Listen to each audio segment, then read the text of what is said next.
So we come to one of our final topics in linear functions, which is that of direct proportion.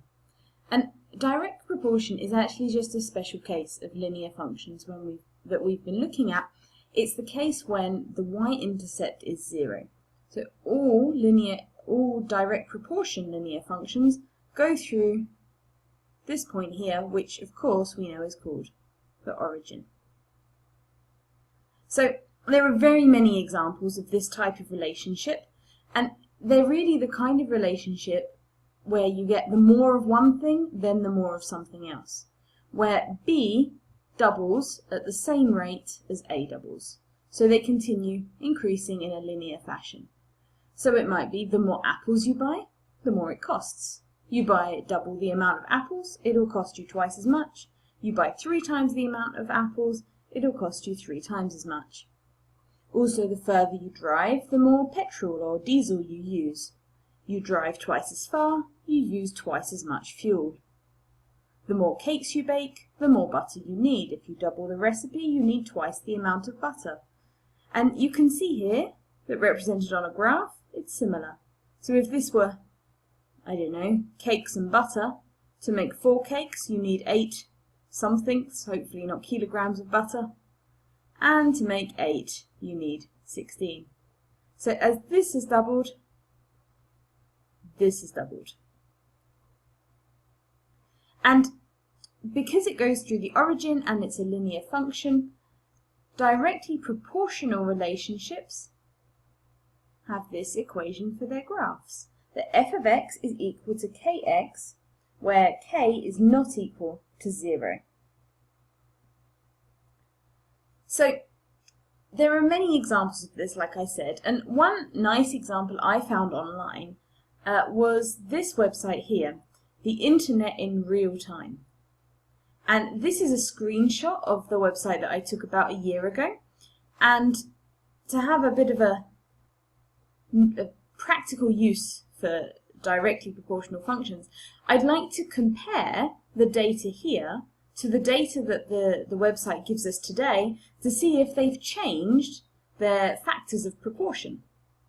So I'm going to be working with the number of Twitter accounts created. So I know here that I was on the page for 40 seconds, and after being on the page for 40 seconds, the page told me that 448 new Twitter accounts had been created at that point. So I know that f of 40 seconds gives me 440. I also know that f of 40 would be k times 40, because it's directly proportional.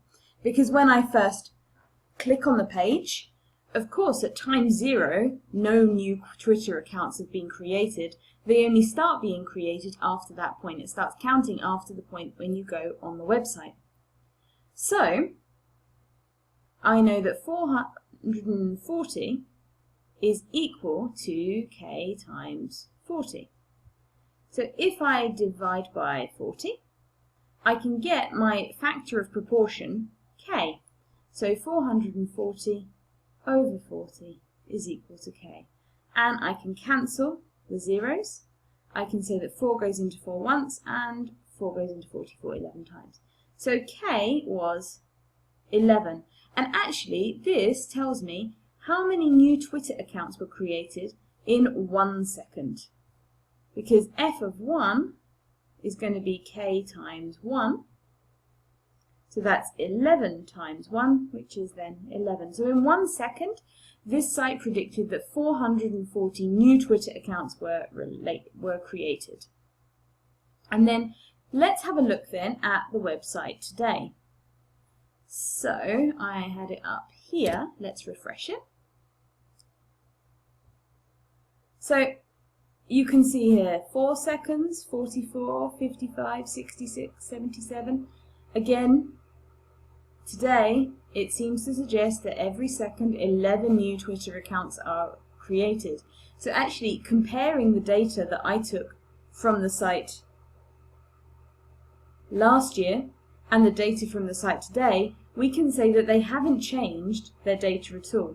So we could also possibly say that it is no longer accurate, because I'm sure that the number of Twitter accounts created per second will have changed over the past year. It may have increased, it may have decreased, but I'm sure it will have changed. So actually, it's not necessarily reliable data we can get from the site nowadays. I thought that would be an interesting and slightly different way of using direct proportion to just help you get a feeling for it. And if you wanted to, you could also draw a graph of this function, where on your x-axis you had time in seconds, and on your y-axis you had number of new Twitter accounts. Kind of hard to fit in along my axis. And you could plot 1 to 11, 2 to 22, and so it would be quite a steep line that would go through the origin.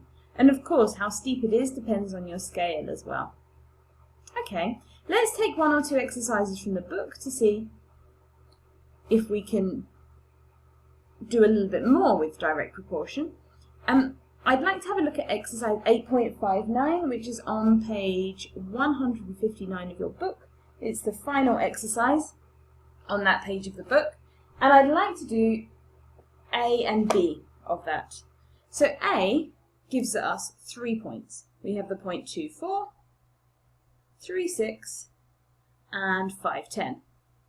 And the question asks us if these 3 points could be part of a directly proportional relationship. So do we have the case that f of x is equal to k times x? Well, I would argue that just by looking at the points, we can say that we do. Because changing from x to f of x, if we input this and get out this, here we've multiplied by 2, here we've multiplied by 2, and here we've multiplied by 2. So yes, and actually we can also say that k is equal to 2. What about for b? Well, for b we have minus 2, 4, 1, minus 2, and 3, 6. So does this same thing work for these? Well, here, to get from this to this, I'd need to multiply by minus 2.